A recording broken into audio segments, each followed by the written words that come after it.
welcome to Sacred Justice, a podcast that features discourse rooted in the pursuit of justice as sacred practice.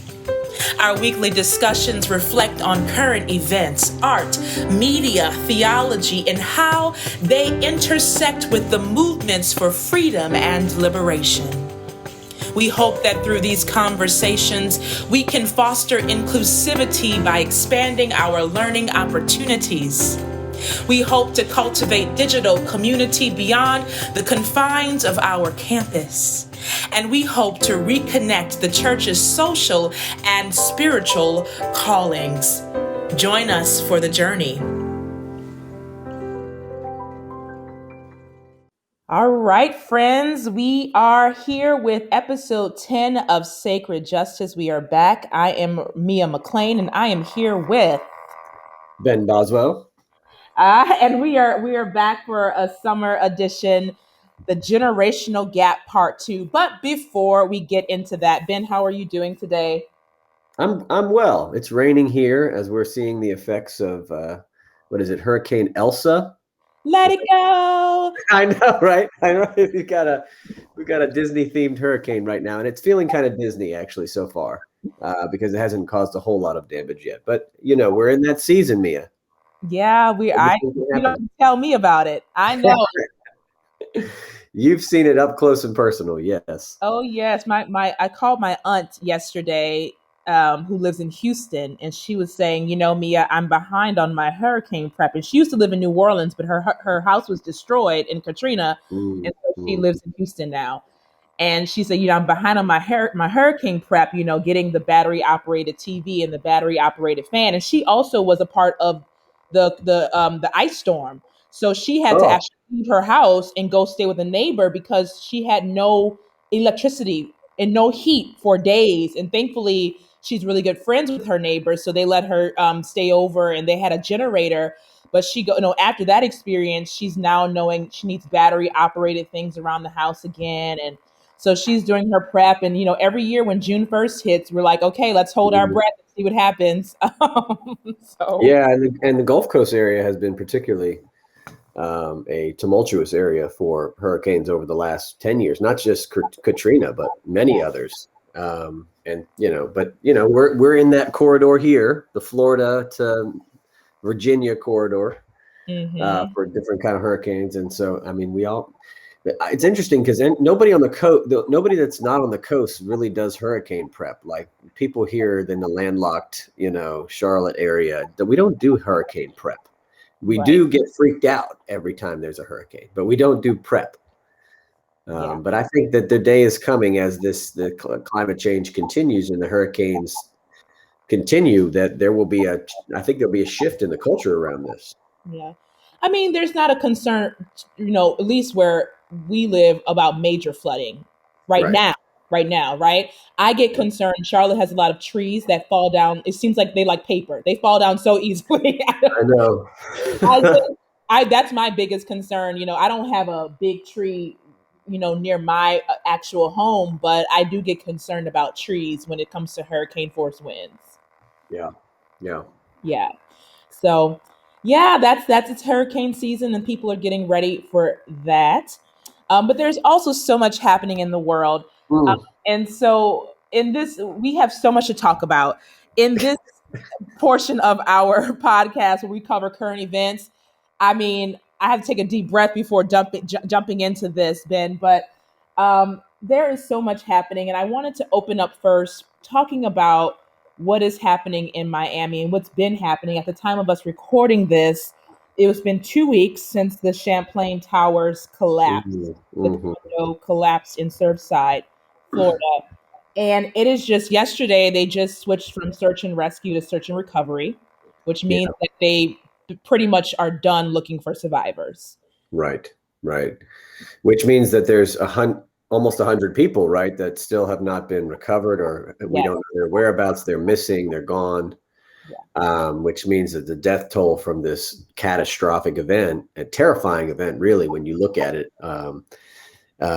it is just going to rise. And I think, hopefully the good news out of this is hopefully this will lead to some changes in regulation Yeah. around how these things are built, how these condominiums are built, how they're maintained. But there was malfeasance here. That's the Yeah. other thing. This was not just an act of nature or a freak accident, something broke and that wasn't supposed to break. But they knew there were reports of that there was some instability in the structure that needed repair, and they ignored it. And there was, these kind of things where deals are made behind the scenes, and there's not due diligence done. And here we are. Yeah. People's lives are at stake, and that's why those kinds of policies and practices are so necessary. Yeah, but a lot of people, there's some people who have blood on their hands here, Yeah. right? Oh yeah, and everybody, when you take a bird's eye view, you start to see all of the different layers of injustice, but also the way capitalism is a part of this. Mm, And people don't, right now we're so focused on the grief, which is important because that's the mhm, people who lost their loved ones. When you think about, I mean, these apartments were going for $700,000. mm, mm, Right? How mm. could you have a poorly maintained building? Where was that money going? That's what Right, my first question is. These apartments are almost $1 million, right? So right, where was that money going? Who decided they want to take that money for their own good and not put it into maintenance or checking the building? You're building something. I'm from a coastal place. You're building something literally on the water, right. You have to right? know that the salt water is going to affect the building differently. You have to know that. Yeah, yeah, And you have to know that that means that different kinds of maintenance are going to be required. yeah. I guess Mia, $700,000 doesn't buy you what it once did. I mean, good gracious. No, I guess not. It buys you a nice view, I Yeah, suppose.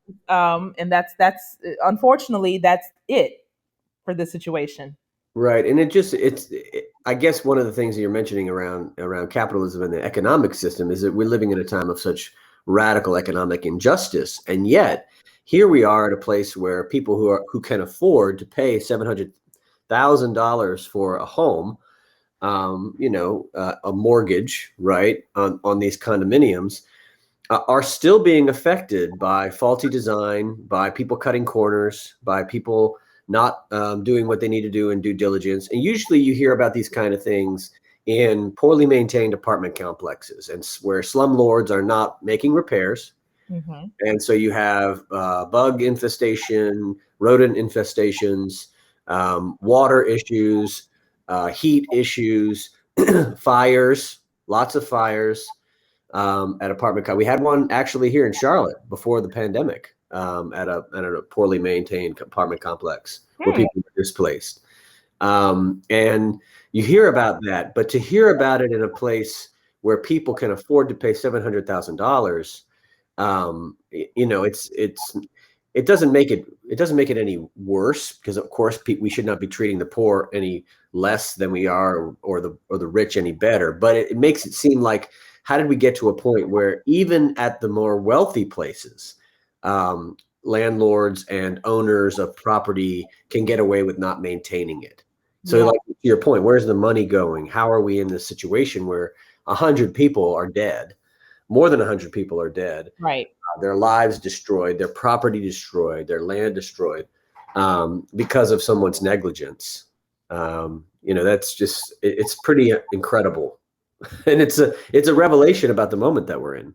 It is. And I want, when it first happened, somebody on Twitter said, Are we in a third world country?" And I said, yes, we are. Yes.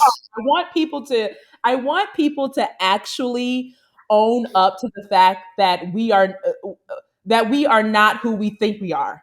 And I feel like there's Well, like this lack of wanting to see ourselves for what we really are. We saw this kind of negligence in Hurricane Katrina.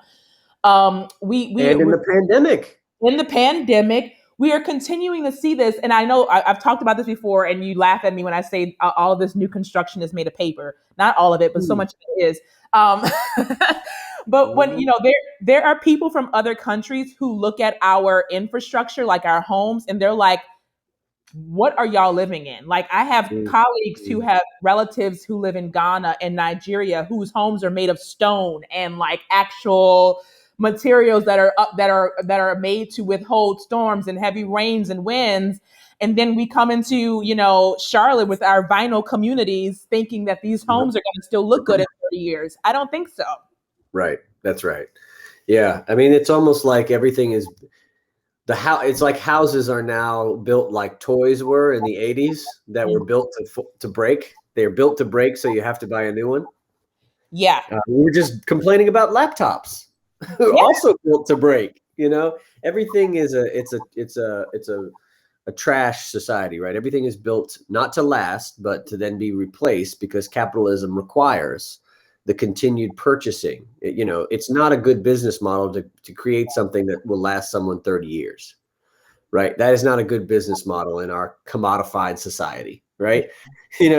Buying a vacuum that lasts more than 5 years is a miracle. Buying a laptop that lasts more than 5 years is a miracle, or a phone.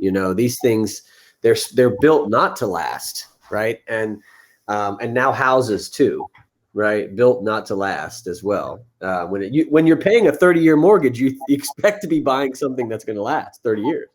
Yeah. But in a lot of cases they don't, and then require continual repair and continual upgrading to maintain their value. It's never ending for a lot of folks.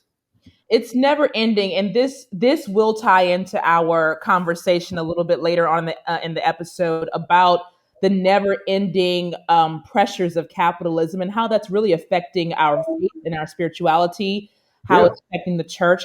But before we get into that, I did want to talk a little bit about what's going on in Haiti as well. Mm-hmm. Yeah. Um, for those of you who don't know, the president was assassinated.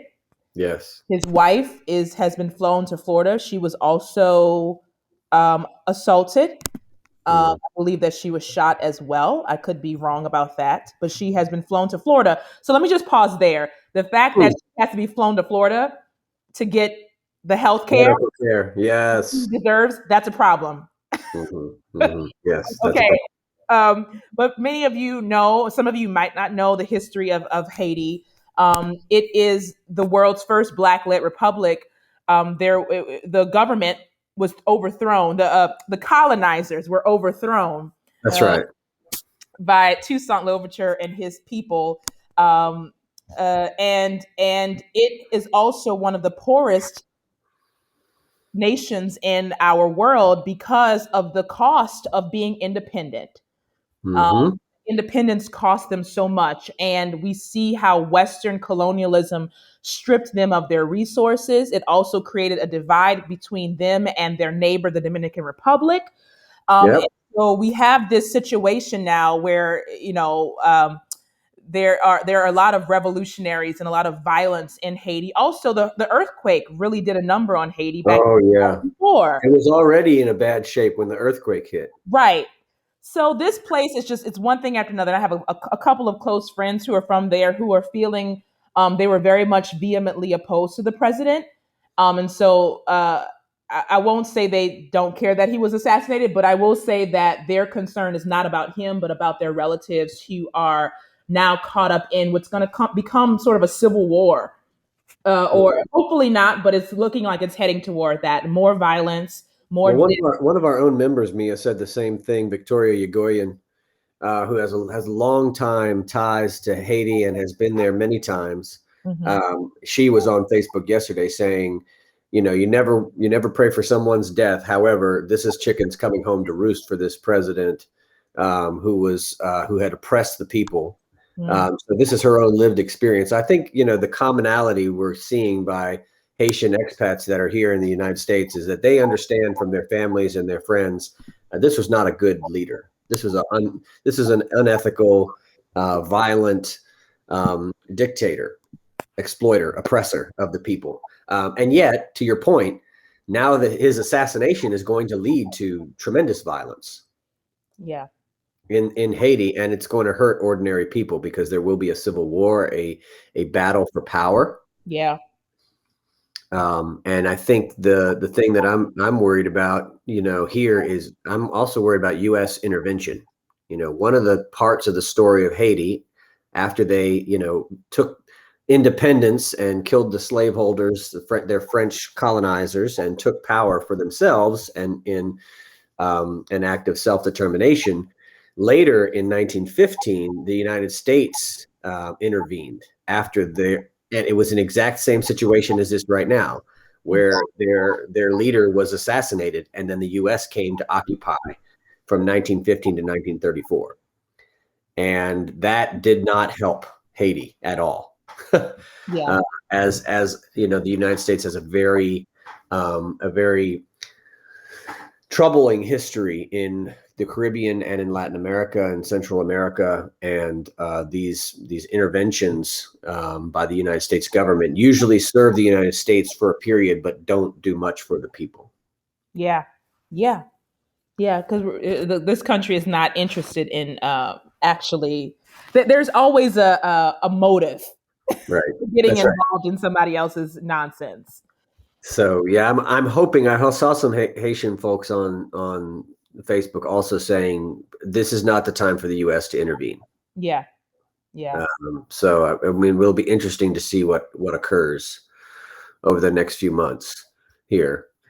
But we definitely pray for the people of Haiti, yeah, especially the poor and the vulnerable, who, even in their own culture, don't have their own self-determination and power to make their lives better. yeah. And I'm praying for the people here who have relatives there who are very concerned Right. about their relatives. And Haiti has a lot of class divide too. So I have people that I'm very connected to who are Haitian who have parents who are from two different sides of Haiti, if that makes sense. Hmm. Your Hmm. petite bourgeoisie and the other, um, Oh yeah. or what in a lot of Indian cultures would call the Dalit people. Very similar to that, the class divide there. And so I have friends who have relatives on both sides or multiple sides of the class divide and who are concerned Mm. about what that's going to do for their families. So all of this is a product of colonialism, the perilous nature of colonialism, capitalism. And it also, I think, and what I've heard from some other people who are from other parts of the world, like Hawaii and Puerto Rico, are, them always witnessing what's happening in Haiti creates a sort of conscience in their own culture of people who don't want to separate themselves from the US. Mm. So you see Hmm. that in Puerto Rico, you see that in parts of Hawaii. And actually, Hawaii, there was an activist, I forget her name, who just died last week, who was all about Hawaiians divesting from, the American dream or trying to get independence from America. She was not a fan of Hawaii being a state. Yeah. But there's also a movement of people who are like, we can't divest now because look what's going on in Haiti. We don't Yeah. want to do that. Yeah. I think you're thinking of Hunani K. Trask, who is amazing, and people should look up some videos of her on talk shows in the United States. Yeah. And also, she got into some deep debates with professors of philosophy, even in Hawaii, who, in her own people, were not telling the history of Hawaii and Yeah. imperialism adequately as well. This is one of the things that we have to wrestle with now. I mean, we went through a period around, during the time of World War I, where it was the decolonization of so much of the world, right? That had been colonized by Eastern European powers for trade, for money, et cetera, exploited and colonized. But then there was a decolonization effort where a lot of these countries took power back, fought for their own freedom.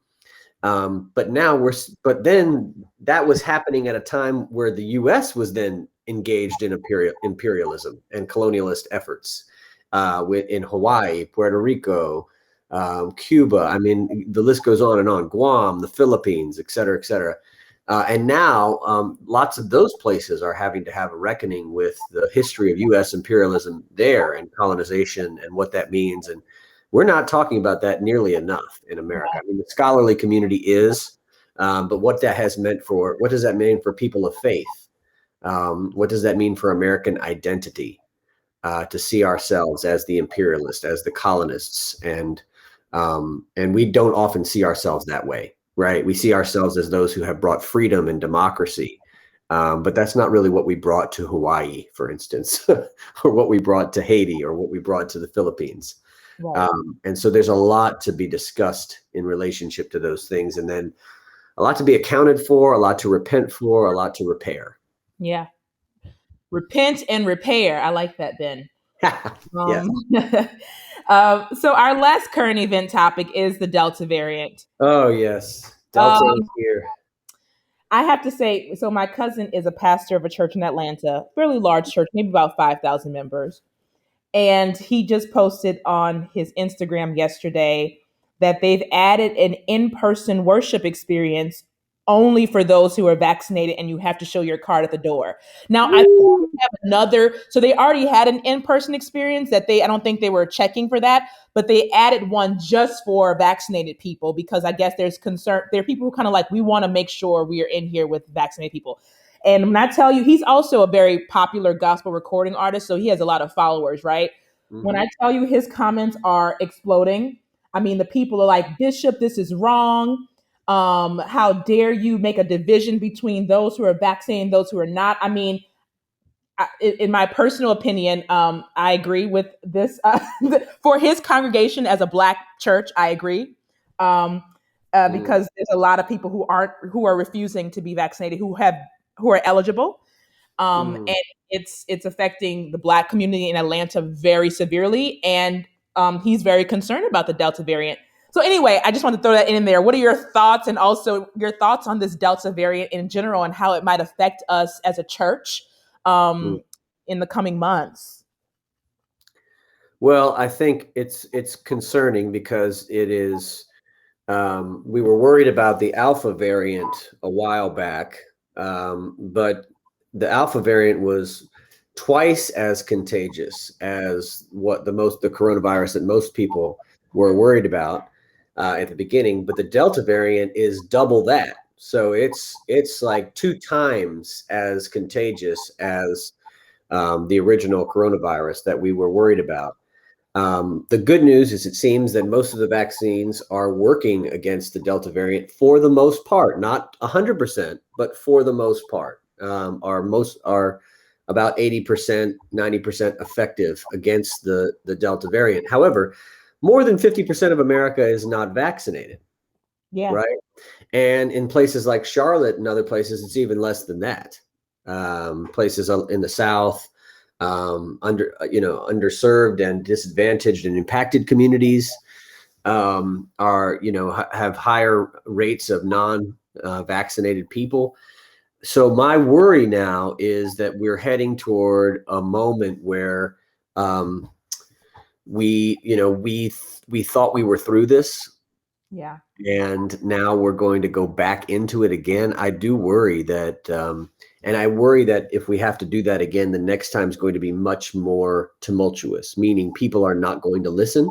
yeah, If there are, we now have a Democrat as president, who, if they were to put in a mask mandate, for instance, I think it would turn into straight up revolution by yeah, those who see that as inhibiting their freedom, which I think is absolutely ridiculous. But of course, most Americans are absolutely ridiculous.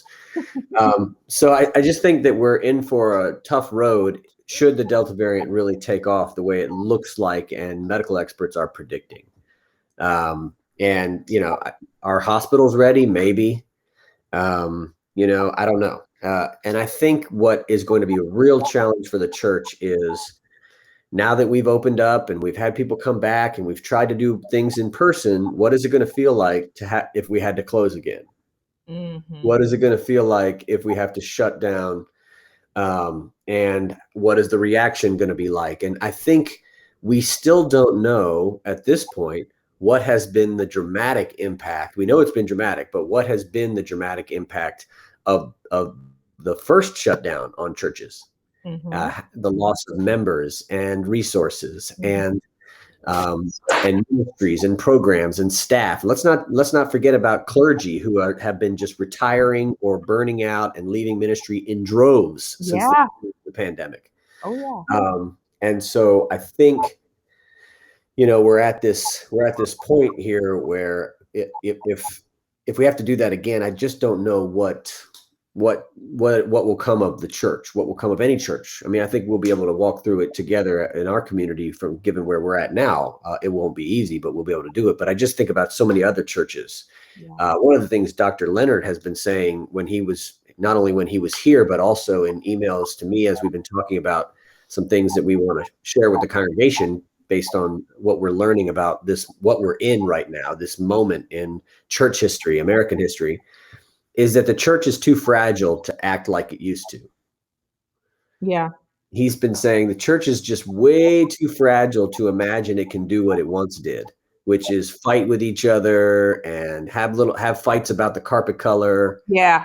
And yell at each other and get mad and all that mess and not show up or be disinvested or complain, all that stuff. We just don't have space for that, he says. I think most people will think that they can keep doing church the way they did. And by the way, when we say keep doing church, for some people, that's like coming to worship and going to program. And for others, that's how we ran the church, how we governed the church, how we interacted with staff and one another, how we dealt with power. Those things, if we try to operate with those things like we did in the 80s and 90s, he says we will destroy ourselves. So he's concerned about that. Yeah. Yeah. I don't know if the people are going to be ready for the flexibility that will be required for us to go into this new, and I'm calling it a new phase of COVID. So I'm not saying the pandemic is over. We have completed phase one, Yeah. being that we got to a good enough point where many of us in our particular community are vaccinated. Right. To be able to return to the office on some days, to be able to return to in-person worship, masked. But I'm not convinced that we are not going to be in a phase 2 and a 3 and a 4 and on and on and on. And I think that there are some people, what I have discovered as I just came back from vacation where nobody was wearing masks in South Carolina, what I've discovered is that when some people are over something, they don't care about anybody else. Yeah. And the thing that's interesting about this from a love your neighbor perspective, a Christian perspective, or a faith-based perspective is what I kind of use my daughter. I used to be worried that because she was young and constantly exposed to COVID by going to school, even though she was wearing a mask, she was around people all the time. And that I thought she was going to bring COVID to me. But what has switched now is it's now more dangerous that I might give it to her. Yeah.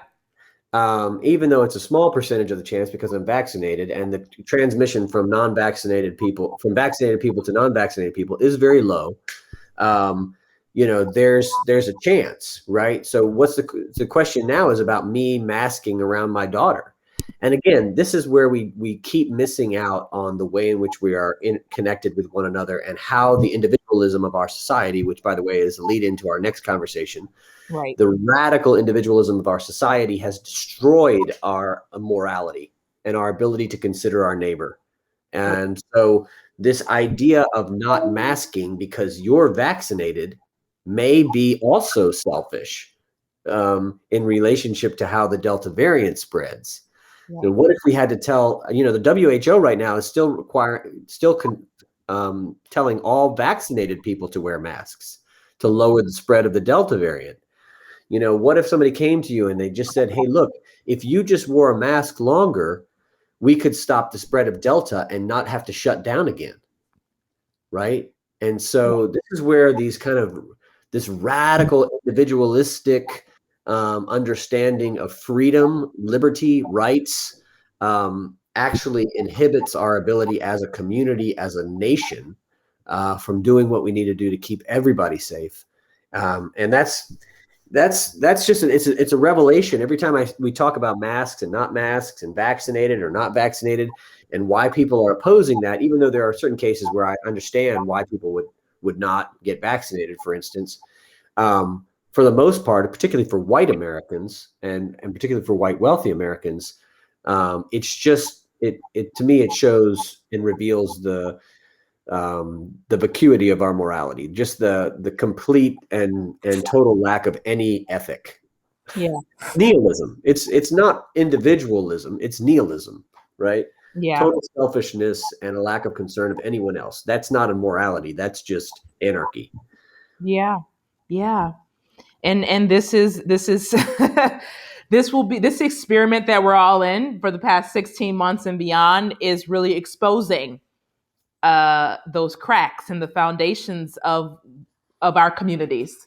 What we Yes. thought was a faith community, we're saying, is this really a faith community based on the teachings of Jesus? Because some of y'all are not acting like it. Oh no, I think that's been completely revealed. I mean, the election of Donald Trump plus COVID alone, those two things, even if you didn't deal with this particular, a lot of the other things that are happening around race, if you just looked at the election of Trump and COVID, Yeah. and the way in which people of faith have reacted to those two things, it's pretty clear that there is no such thing as Christianity in America. That's like what we call Christianity is not Christianity. It's not. The church is not what we thought it was, particularly the white church, the white Right. dominant evangelical church, and the morality of the folks that are following Jesus is so different. Like, what does Frederick Douglass say? Between the Christianity of this land and the religion of Jesus, I find the widest possible margin. Mm, And I think that's where we are. That's been true since Douglass, but it's become more revealed and more obvious. I think it used to be that people could kind of like hide in their communities and say, I'm a good person. And it just wasn't as obvious, right. how far away from the teachings of Jesus we've gone. Right. Right. Woo. Well, that was a lot. That was a lot of current event, but it's so much happening and it's all connected. And I Yes. wish that I could lie to you and say that you can compartmentalize, like Western society likes to do, compartmentalize things. Mm, But we can't. It is interconnected. And so I want to segue into our formal topic today, which is the continuation of our previous episode, the generational gap, mm. which I bemoaned and complained about how I was tired of millennials not telling me what they want in church. I remember that. And didn't let Ben speak very much because I was pissed off about millennials. But but I want to continue the conversation because there's so much more there to it. I want to open with a quote from our friend Dr. Bill Leonard in an article that he wrote back in April for Baptist News, and he says that statistics regarding millennials may be the most daunting of all, Mm, particularly in terms of the future of American religious communities. He goes on to say that a recent American Enterprise Institute study suggests that persons in this population segment are now almost as likely to say they have no religion as they are to identify as Christian. And he says mm. 1 in 4 millennials have no religious affiliation. He goes on and on to give some more statistics. I just wanted to open with that. Now, we've already done a series a year and a half ago on being spiritual and not religious and the growing nuns category, the people who Yeah, don't identify yeah. as anything. But I do think there is something peculiar here that I wanted to point out as we open this conversation, is that a lot of the issues that I'm having pastoring millennials, and when I say pastoring millennials, I'm not just talking about it at Myers Park. I have a lot of people that it's different circles that I kind of do spiritual guidance things with. And these are not unchurched people. Mm, These are not people who are not identifying. These are people who are saying to my face, I want spirituality. I'm a Christian, or I was raised in the church, or I want guidance, and who are not following through. It's like they're having an identity crisis. They think that they are wanting something, they think that they are something, and their identity is not matching their action. And mm, so I do think that there is a nuance there. I'm not bemoaning about the people who are nuns or the people who mm. didn't grow up in church, but about the people who are saying they want to be a part of community but not showing up. And so with that, Ben, I'll turn it over to you for some of the articles that you have read and the insights that you have on this topic. Yeah, I want to go back to why aren't people showing up is a really complex question. And I don't think we know the answer to that yet. And I think particularly now because of COVID, we have another complex factor that is inhibiting participation for some good reasons and some not good reasons that were, and that the church has been the church that was already in transition. Some would say decline, but what was declining and what is being created, it's hard to know how to describe those. I would say the church was in a moment of radical transition and change, great emergence, if you might want to use a philosophical line. And in that rummage sale, what was happening was that we were moving more online. We were moving to a more technologically sophisticated form of church. But the COVID rapidly accelerated that process. And it did so in a way that was haphazard and as of necessity, and not with well thought out theological reasoning. So that has also exacerbated the fact that the church has not done a lot of really hard thinking about what it's happening to it and where it's going and why what is happening to it is happening to it. You know, people are trying to think about that, but it's always in terms of like trends and secularization and yada yada. There's so many things that it's neglecting in the analysis of that, and I'll get into some of that in a minute. But for me, I think people show up when there's something at stake for them personally or collectively. What is at stake? You know, you go to your job because what is at stake is your ability to eat. Your ability to have a house to live in. And so church, though, has become less and less relevant because the less and less has been at stake at church. And so, you know, I'm not saying that there was ever a great time where it was perfect, but it used to be there was more at stake. And I'm talking about this in conservative and religious. There were times when your soul was at stake and you literally felt like you could be in danger of eternal damnation for you not to show up.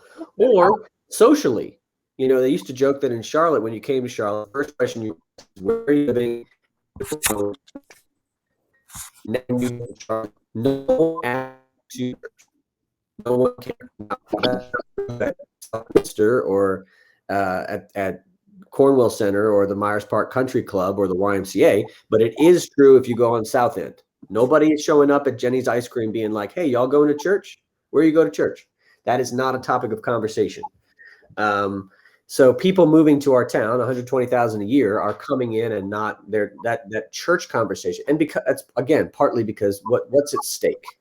So people have gotten to the point where they no longer think their souls are at stake. And that theological malpractice has been revealed to be completely not only untrue but irrelevant to the lives of most people. And so now we're not browbeating people with fear of damnation. So why are they coming? What's at stake?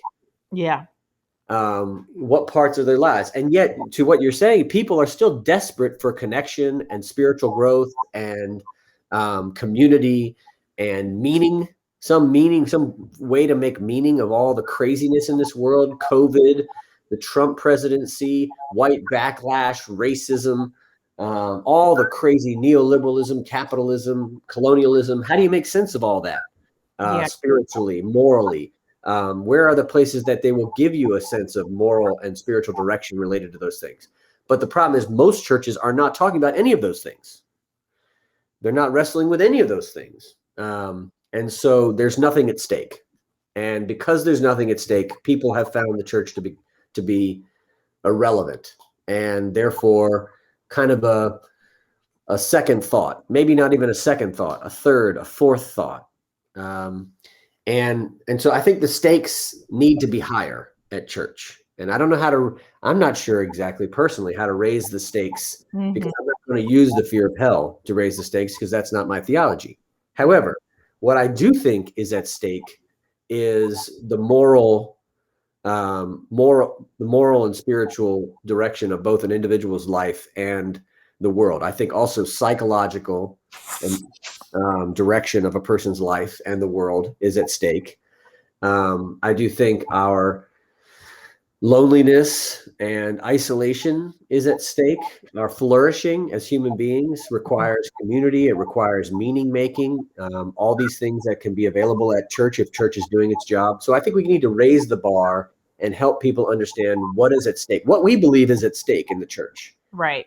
The other thing is our work as people who are participating in movements for justice in the world. To me, that's part of how we raise the stakes. We've tried to do that at our church. Right. So I think, I also think this question of community and relationship, to your point of why people aren't showing up, I just don't think we have a well thought through understanding of what is a real relationship, what is a real community. Most community and relationships have become totally transactional and commodified as a result of the commodification of all things. And that's how capitalism works. Once we've commodified all the goods and services, now we have to commodify dating, relationships. So look at the rise of dating apps. Look at the rise of, there's now, how many wellness apps are there? Yeah.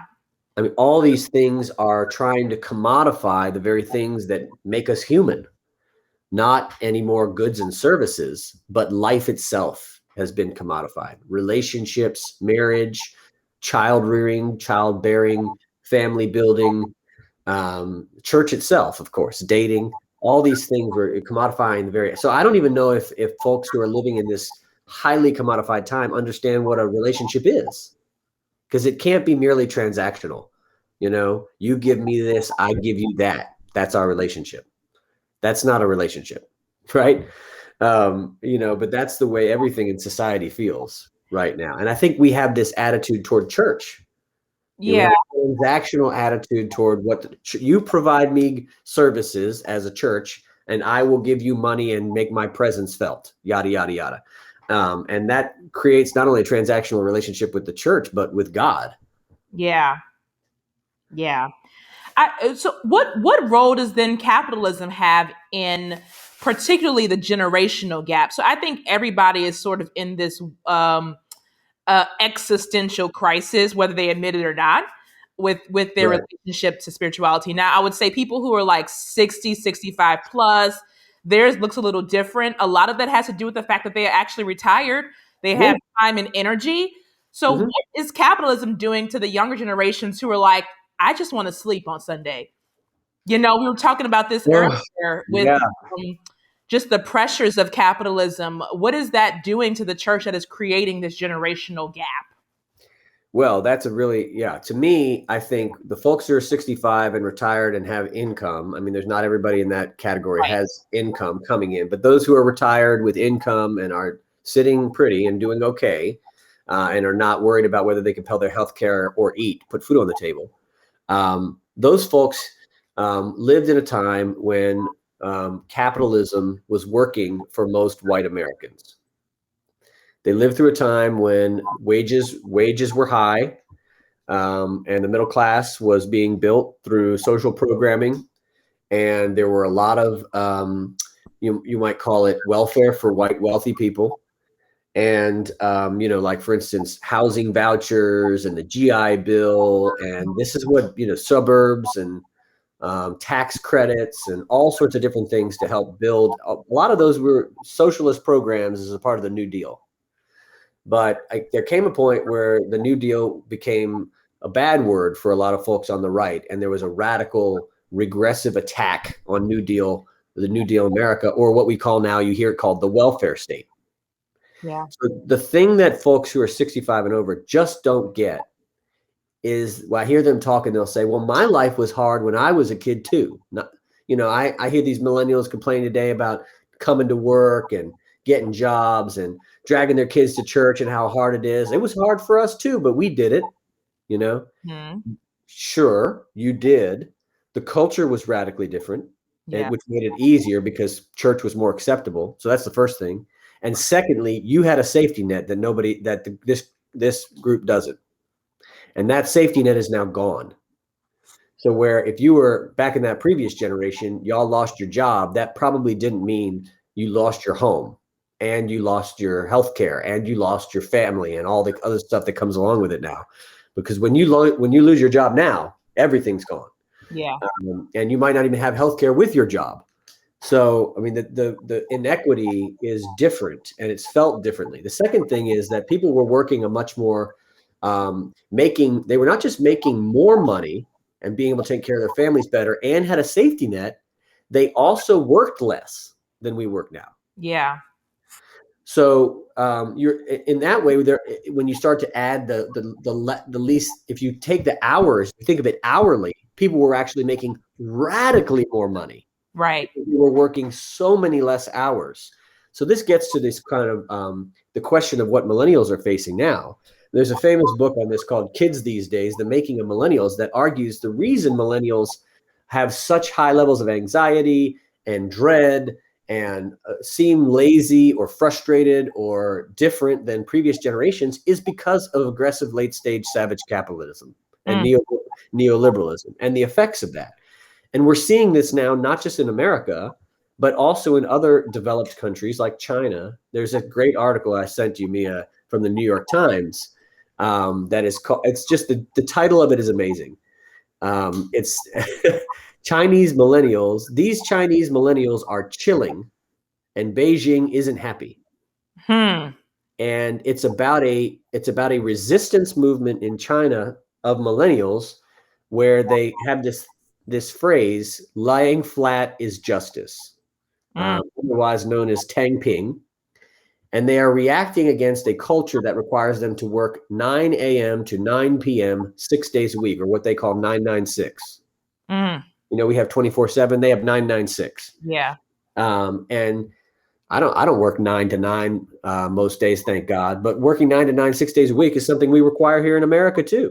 Yeah. I mean, you're always, the thing is with technology and everything, there used to be a time when you went to work Monday through Friday from 8 to 4 or 9 to 5 or whatever, and you could not do work on the weekends because it was in the office and the office was closed. Right. Right. And so these Chinese millennials they've created a resistance movement where they just lie down flat as if they're sleeping and take pictures of themselves and put it on Facebook. And they're just saying lying flat is justice. Similar to the organization, the Nap Ministry. Those of you who don't follow that here in America should definitely follow the Nap Ministry on Instagram. And about how rest and Sabbath are acts of justice in a society that has decided that our value is determined by our productivity. Right. And so these Chinese millennials are saying, no, I have value outside of this system. I have value.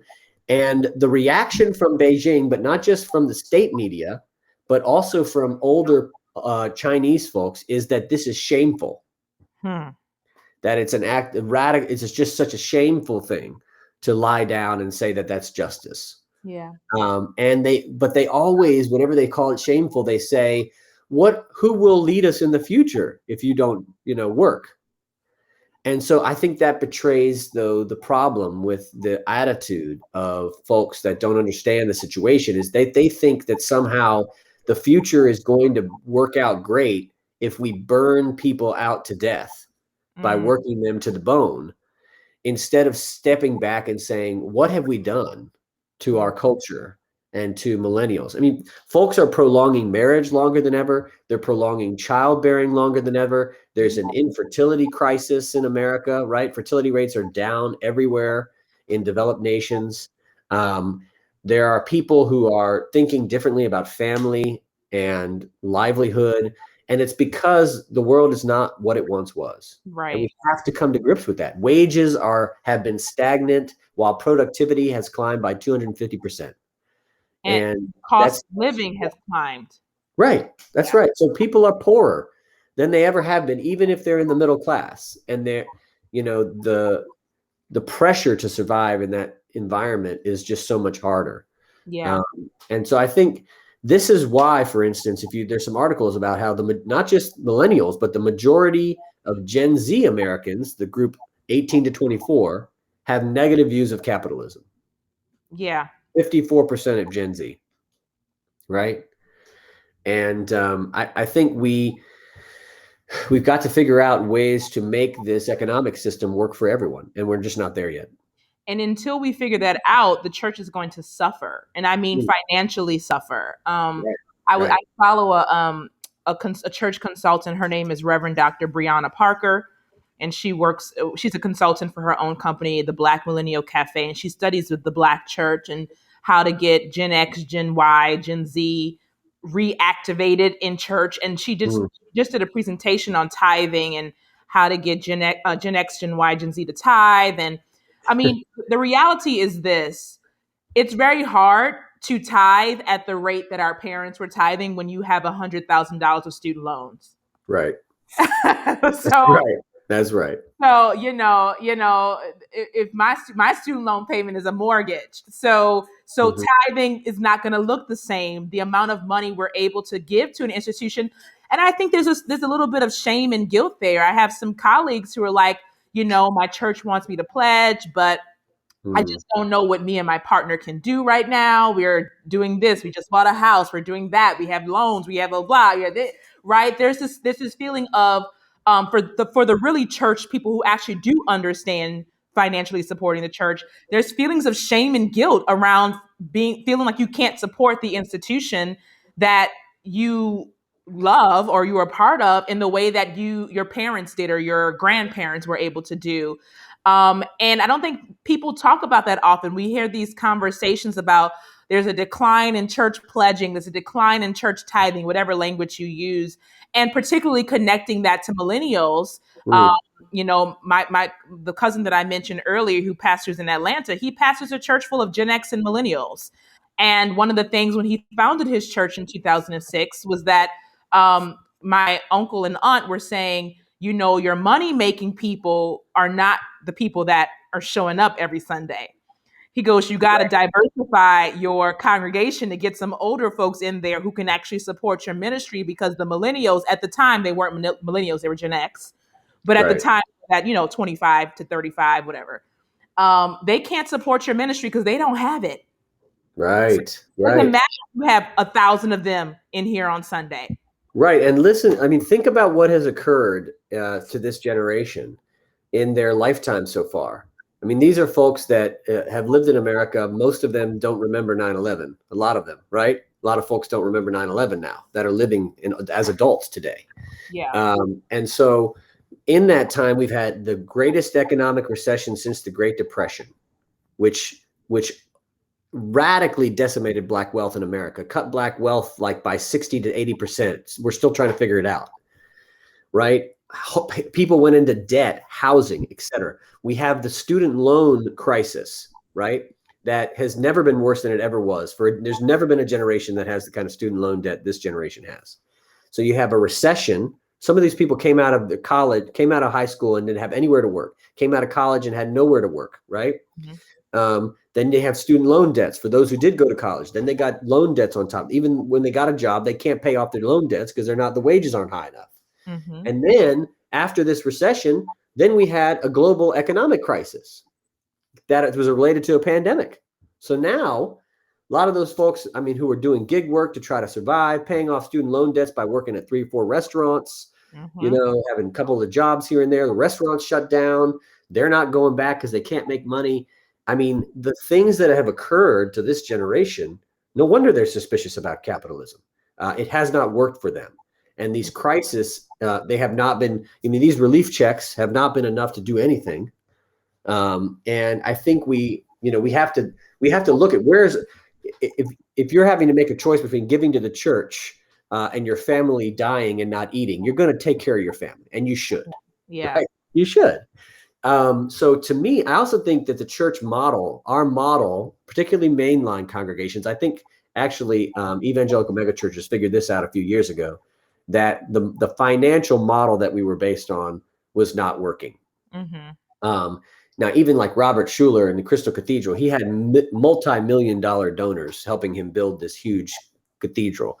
But like Elevation and some of these other churches, they're not working on major givers like that. They're basing it on a subscription model, right? So we have a church that and a model of ministry that requires a stakeholder kind of giving model, where you have philanthropic donors giving large sums of money per family. Like, for instance, the average yearly giving of a member of our church a few years ago, we studied this, was $4,600 a year.